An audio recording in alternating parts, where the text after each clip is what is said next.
In a corner of a deserted adobe shed, covered by the accumulated dust of many years, rest two old battered trunks. Not far away, in an all but forgotten field, rest the bones of a man. The tombstone lies flat in a field in California, but the gentle climate has done little to weather the stone, and the legend, Louis Pellier, a Frenchman, you see, but we'll call him as he was known to his fellow Americans, Louis Pellier. Born 1817, died 1872. A man who sleeps in the soil he loved, and two old battered trunks. This is our story. From the hill above the deserted grave, a valley stretches out before us. This is the famed Santa Clara Valley, opening out from the south end of San Francisco Bay. Near the center of the valley is San Jose, first capital of California and its oldest city. Stretching out from the city, as far as the eye can see, are the immense fruit orchards. This is the spring of the year, and the fruit trees are in full bloom, bearing the promise of a fruitful year. This is the valley today, but it was not always so. In 1848, the valley presented a far different sight. Then it was a flat, uncultivated plain, covered by wild mustard and dotted with oak. Cattle roamed peacefully over the fields.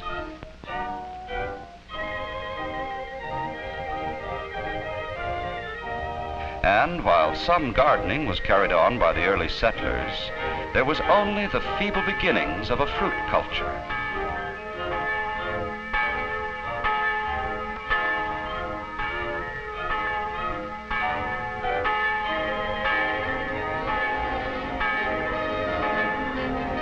Then, in this year, 1848, the thing happened that was to change the life in the valley.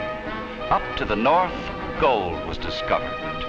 Gold in the earth of California. Gold, the lustrous metal that has changed the lives of men and the destiny of nations.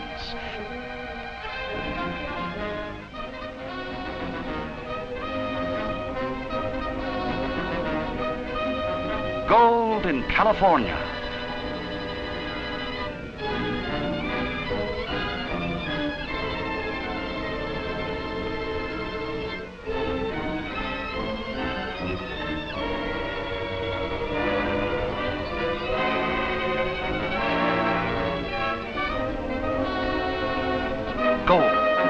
Gold.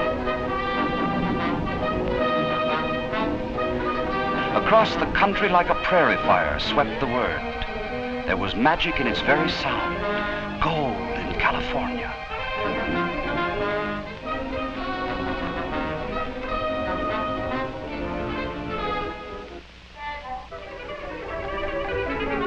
Across the Atlantic to Europe, around the world, rode the phrase that quickened the pulse. Gold in California. Then onto the shores of the Pacific they moved, the gold-hungry hordes. Three principal routes of travel were open to the adventurers.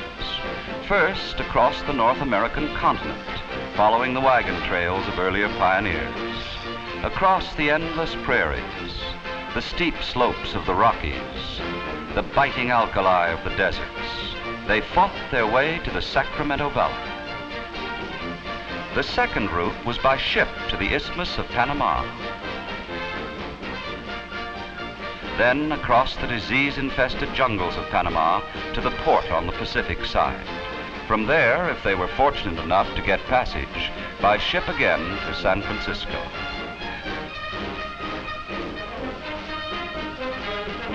The third way was the long, tortuous trip around the Horn. Endless days of sailing through some of the foulest weather in the world. Up the coast of South America toward California sailed every type and design of ship that could be pressed into service. At the ship's rail of one of these vessels there stood a man, a wanderer who had left France to see the world.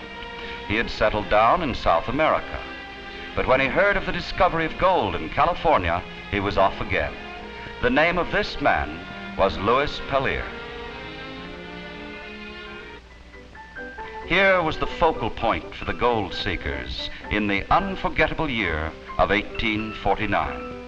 A wide-open, rip-roaring boomtown. The miners who'd made a lucky strike found gold easier than water and let it slip through their fingers just as easily. But back in the hills, it was a different story. Caught in the dead of winter, men were paying with their lives for a few ounces of dust.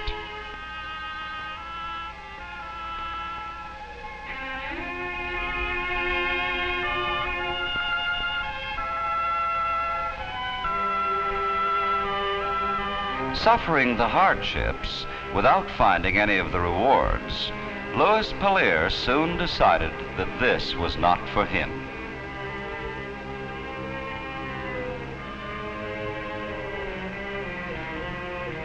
And now he heard that a few of his French countrymen had settled in San Jose, to the south in the warm Santa Clara Valley. This was news to reach the heart of a man who had found that gold can't cure homesickness. So he wasted no time in forsaking the gold fields.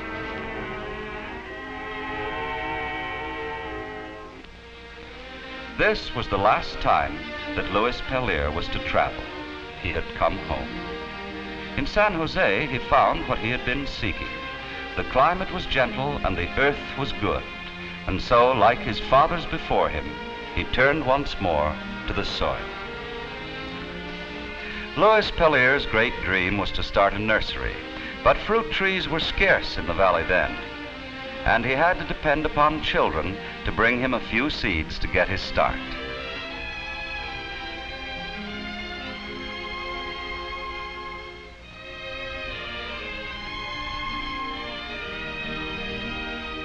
Yes, this country was much like his native France, but there they had centuries of planting behind them. Here they were only beginning. In 1853, Louis Pellier's brother Pierre worked with him for a time, but soon became restless and decided to return to France to bring back a wife. Louis, seeing Pierre so determined to return home, took advantage of the opportunity and prepared a list of the various plants and fruit trees native to France that could be grown in this new land. Among them was a variety of French prune called La Petite Dagen. Would a handful of the precious living cuttings of this fruit survive a journey to the New World?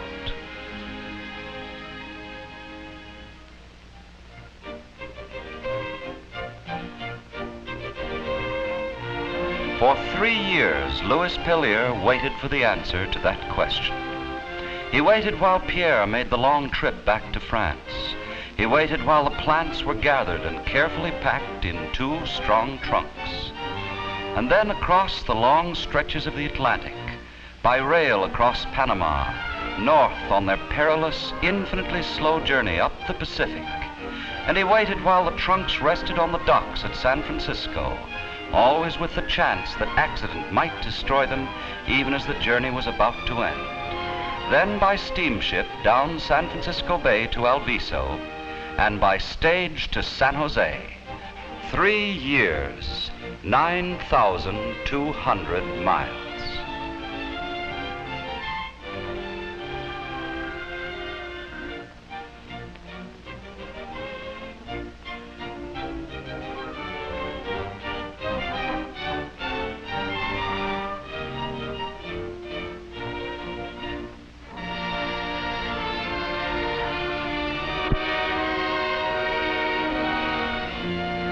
For Louis Pellier, the wanderer, the miner, and now farmer, this was the supreme moment. For him, the contents of the trunks meant something more than plants brought from France. This was new life brought from the old world to this land that was now his home.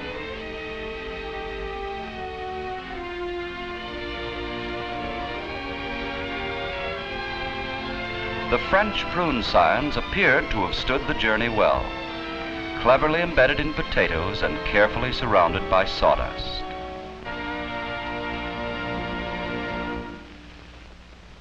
So, in this, the year 1856, Louis Pellier grafted the French prune scions to the rootstocks of the wild plum tree and introduced the French prune to California and to America.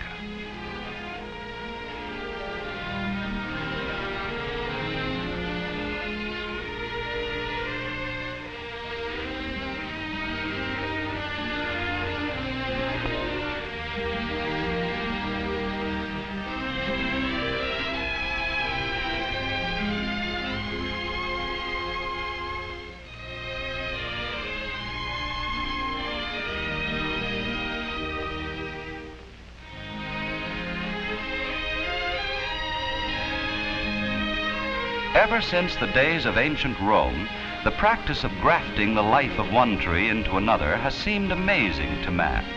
You must be careful as a surgeon, and even then there are many failures. So you try again. But Pellaert couldn't try again, for if these failed, the only replacements lay 9,200 miles away in France. With infinite care, he calmly worked on. On the skill of this man's hands rested the future of a great industry, food for a growing nation.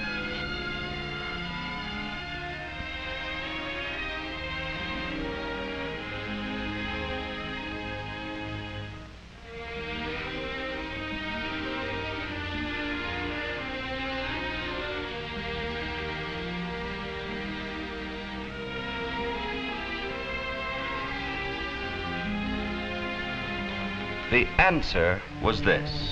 By 1870, the prune acreage of California had increased to 650 acres. By 1900, the total acreage had climbed to 90,000.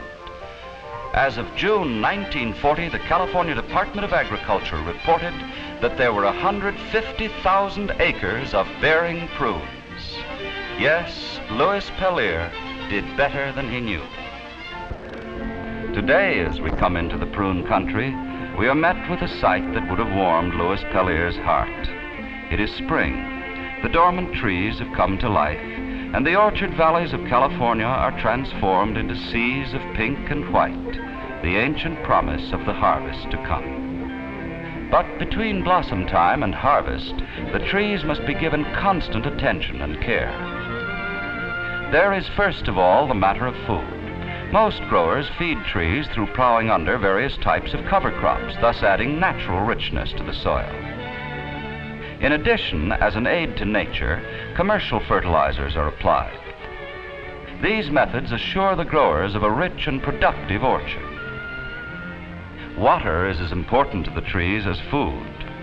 Many of the growers do not depend upon winter rains alone, but irrigate their orchards at certain intervals. So when irrigation is used, water becomes a precious commodity and has to be guided and controlled. This is why ridges of soil are being thrown up. The water will be evenly distributed throughout the orchard.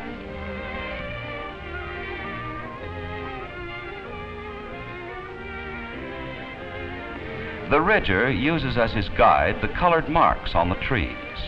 By following one specific color, say yellow, the ridges are thrown up to follow the natural contour of the land. This contour marking follows a careful survey, and once properly done, provides a permanent irrigation guide. When the ridges have been completed, the irrigation pump is started, and the water races on its way down between the trees.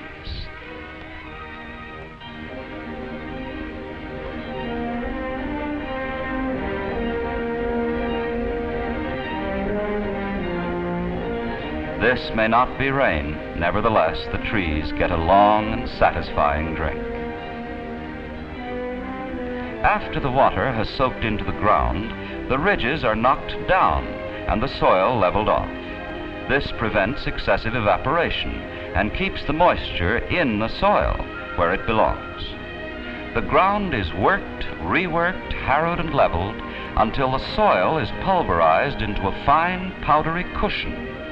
This fine soil acts as a shock absorber when the full, ripe fruit drops from the trees. Finally comes the harvest. Clusters of plump, ripe, juicy prunes hanging purple in the sun. A harvest of health, a harvest of goodness.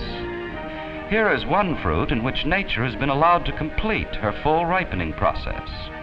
California prunes hang in the sunshine until so plump and heavy that they actually drop from the trees of their own weight. There is no question here of gathering unripened fruit, for nature herself has set the time for harvest.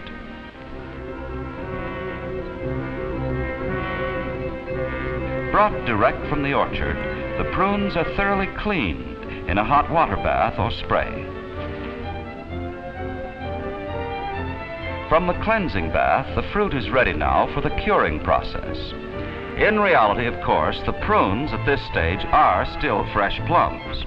When the moisture has been removed and the plums have been properly dried, then they are prunes. All prunes are plums, but all plums are not prunes, if you follow us. Prunes are a very special variety of plums that can be dried without fermenting. And in a very real sense, they are not prunes until they have been dried. To remove the moisture, the stacks of filled trays are then placed into hydrators, a modern improvement over former drying methods. Here, under carefully controlled conditions of temperature and humidity, the prunes are perfectly cured in from 18 to 24 hours. When the curing process has been completed, the trays are removed from the dehydrator and the prunes fed through a chute into boxes. Here they undergo a sweating process, which equalizes the remaining moisture in the fruit and gives the entire lot an even, uniform texture and appearance.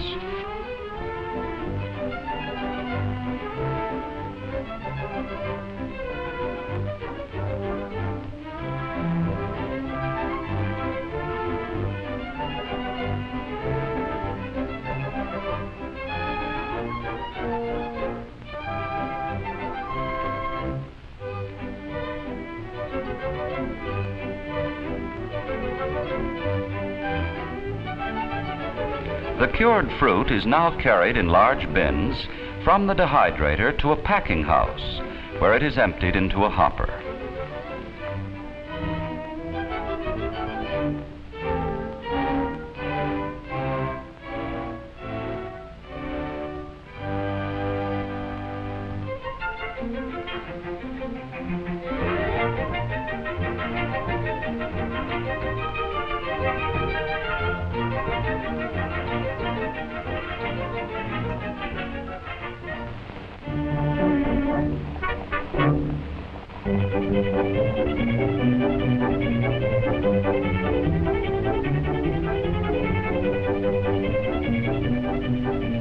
The fruit is then lifted by an elevator to the grader, which grades it by size.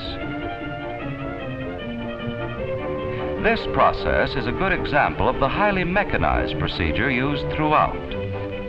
Handwork is reduced to a minimum, and efficient mechanical methods are used wherever possible.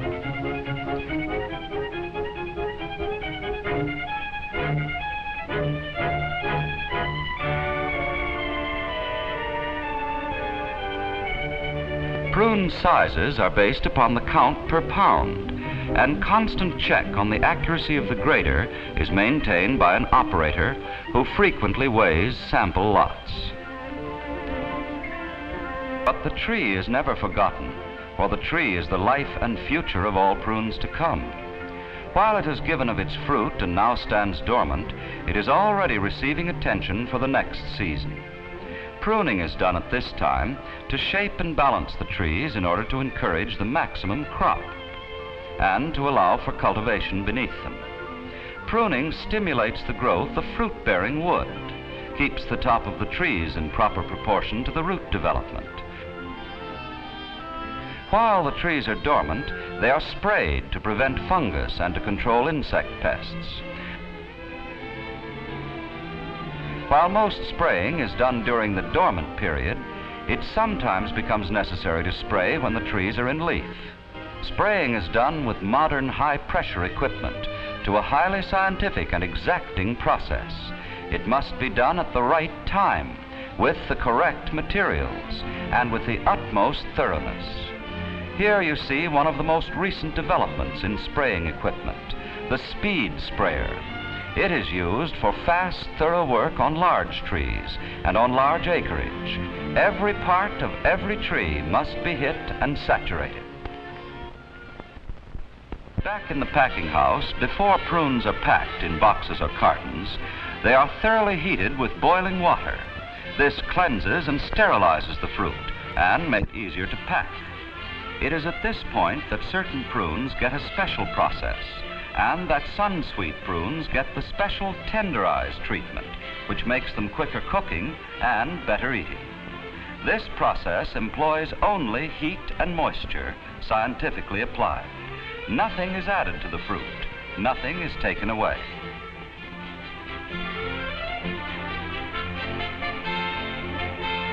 Science plays no small part in the processing of prunes. Every step of their progress from orchard to package is subject to continuous laboratory check. Meantime, the cartons are being prepared. Automatic machines open, shape, and line the cartons and send them on in a continuous stream. As the cartons pass along below an opening in the receiving table, they are deftly filled by gloved operators. The freshly processed prunes are hot packed in these cartons to ensure uniform quality of the carton contents. An endless chain keeps the filled cartons moving. Operators remove them from the belt and add or take away prunes to obtain the correct weight.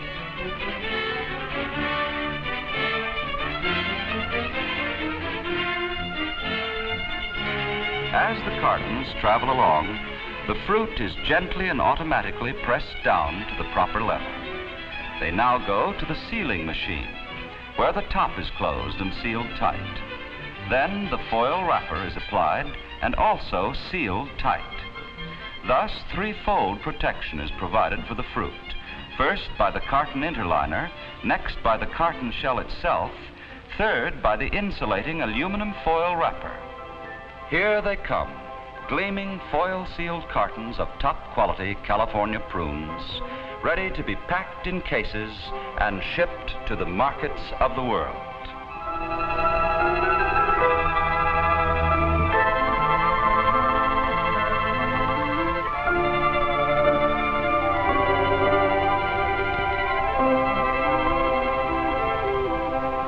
So ends the story that began when to a valley rich in promise, but poor in skill and knowledge, came a man of genius. Louis Pellier started out to find adventure. He came to California to seek his fortune, to hunt for gold. But it was the courage, determination, and foresight of the man to bring the French prune from the old world to the new world in 2 trunks that was the great adventure after all. 2 trunks and a man. If somehow today Louis Pellier could be called from his forgotten grave and reunited with his trunks, he would find that in following the call that was heard around the world, gold in California, he had been successful far beyond his fondest dreams. For the prune industry which he established soon began to pour a golden flood into the state, which continues today, long after the gold rush of '49, to pour its golden millions into California.